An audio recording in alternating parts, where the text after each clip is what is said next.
Marriage हमारा एक बड़ा स्ट्रॉन्ग इंस्टीट्यूशन है, हमारी स्ट्रेंथ, हमारे कल्चर में ये हमारी स्ट्रेंथ है, था, अल्लाह करे ये रहे भी, जिसके बारे में अब मैं थोड़ी सी डाउटफुल हूँ क्योंकि जिस तरह से डेग्रेडेशंस हो रही हैं, जो चीज़ें हो रही हैं, डिके आ रहा है, वो थोड़ा सा अलार्मिंग ज़रूर है।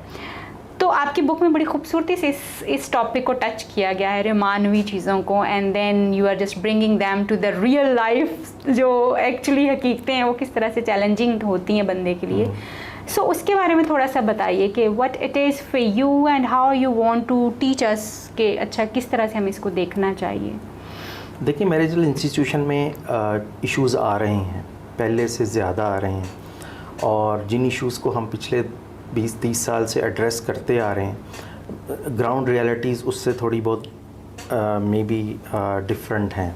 मेरे पास इसके कोई स्टैटिस्टिक्स तो नहीं है कि मतलब इसका सक्सेस रेट क्या है, फेलियर रेट क्या है, लेकिन एक फीलिंग है कि हमारे मैरिटल इंस्टीट्यूशन का जो अच्छी चीज़ है, जो पॉजिटिव चीज़ है, वो ये है कि जो हम उसकी इमारत है वो तो कायम है, बाहर से जो उसका एक्सटीरियर है दैट इज़ स्टिल देयर, उसको हम बचाने में कामयाब ज़रूर हुए, लेकिन उसका जो इंटीरियर है उसमें काफ़ी ज़्यादा डिटोरिएशन है, उसमें काफ़ी ज़्यादा प्रॉब्लम्स आ गई हुई हैं जो कि अभी शायद एड्रेस नहीं हो रही, और लोगों को के पास एड्रेस करने के लिए कोई फोरम भी नहीं है। उसमें जो एक जो कॉमन चीज़ है जो मेरे नॉलेज में है वो ये है कि कम्युनिकेशन गैप है, फिर इमोशंस का कूल डाउन होना है, फिर ये है कि जिसे हम कहते हैं कि छोटी छोटी बातों के ऊपर इख्तलाफात ज़्यादा हैं, बड़ी बातों पर इतने इख्तलाफात नहीं हैं। तो ये मेरे ख्याल में इसमें जो हमारे जो ड्रामा राइटर्स हैं, हमारा जो मीडिया है, जो लोग हैं, उनको दे शुड कम अप, और उसमें उनको ये इस इंस्टीट्यूशन में जो प्रॉब्लम्स आ रही हैं उनको इस बारे में गाइड करना चाहिए। अभी के लिए जैसे मैं आपको एक छोटी सी बात लोगों को बताना चाहूँगा कि देखें, हम लोग जो इल्म हासिल करते हैं ज़िंदगी में, जो भी सीखते हैं, उसके वो डिफरेंट लोगों से सीखते हैं और डिफरेंट इंस्टीट्यूशंस हैं। मसलन दरसगाहें हैं, स्कूल हैं, कॉलेजेस हैं, यूनिवर्सिटीज़ हैं, पेरेंट्स हैं, इसातिज़ा हैं, कोचेस, ट्रेनर्स, मेंटर्स, ये सब हमें सिखाते हैं। इसमें से बहुत से लोग हैं जो हमें सपोर्ट करते हैं, फाइनेंशियली सपोर्ट करते हैं, जैसे माँ का रिश्ता है वो दुआ देती है। लेकिन ये इन सारे अजीम रिश्तों में एक चीज़ कॉमन है, ये सब आपको सिखाकर, पढ़ाकर, सपोर्ट करके, पैसे देकर ज़िंदगी के समंदर में आपको अकेला उतार देते हैं। आपके साथ कोई नहीं उतरता।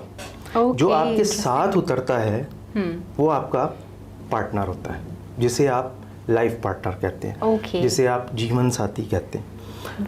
अब अगर आप उसकी डेफिनेशन को, उसकी इम्पोर्टेंस को देखें तो उन इसातिज़ा में से, कोचेस में से, मेंटोर्स में से कोई आपके साथ नहीं उतरा। जो आपके साथ उतरा वो आपका जीवन साथी है। वो आपके साथ उतरता है, साथ डूबता है, साथ तैरता है लहरों पे, हर तरह के अप्स एंड डाउन्स में देखता है। जब हस्बैंड को कोई बहुत बड़ा फाइनेंशियल लॉस हो जाता है तो उस रात हस्बैंड पे जो गुजरती है वो औरत उसके साथ झीलती है और उसको जानती है।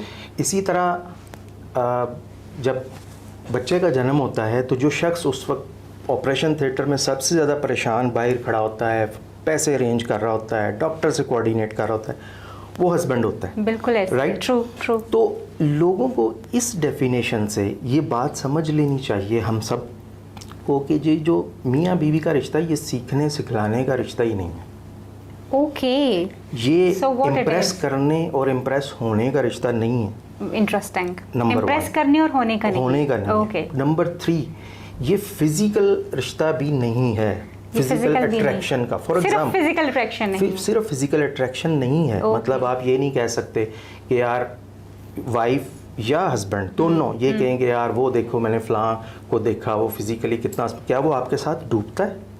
क्या वो लहर डीप डाइव करता है? जब आपके बच्चे को ट्यूशन फ़ी चाहिए होती है और आपके पास फ़ी नहीं होती, तो वो जो शख्स आपके साथ बैठकर उस परेशानी को झीलता है, क्या वो जो फिज़िकली स्मार्ट नज़र आने वाला शख्स है, चाहे मेल है वो या फीमेल है, क्या वो ये सब कर सकता है? बिल्कुल नहीं कर सकता, एक रात के लिए भी नहीं कर सकता। आप कभी 2 बूढ़े मियाँ बीवी को देखें जो एक चारपाई पे बैठे होंगे, बहुत बूढ़े हो चुके हैं, अच्छा आप देखेंगे उनमें भी वो वो जो टिक टिक हो रही होती है। चिक चिक चिक चलती रहती है। This is the beauty मुझे लगता है। बॉन्ड इतना स्ट्रांग होता है, अक्सर आप देखेंगे कि उनमें से एक चला जाए तो कुछ अरसे बाद दूसरा भी चला जाए। True। ये साथ का सफ़र है, इसीलिए इसको मैंने बस उसके लफ्ज़ को डिफ़ाइन किया कि जीवन साथी, लाइफ पार्टनर, राइट। तो इस मकाम को अगर आप समझ लें तो फिर आपको ये अंदाज़ा होगा कि जो हम ये कहते हैं कि जी मैं इससे उकता गया हूँ, इसने मुझसे कुछ नहीं सीखा, इसने मुझसे कुछ लर्न नहीं किया, तो ये दरसगाह नहीं है। Oh beautiful. ये साथ डूबने और तैरने और बर्दाश्त करके का साथ चलने सफ़र वाली है। बात। ब्यूटीफुल, बहुत ही खूबसूरती से एक्सप्लेन किया है भाई। एंड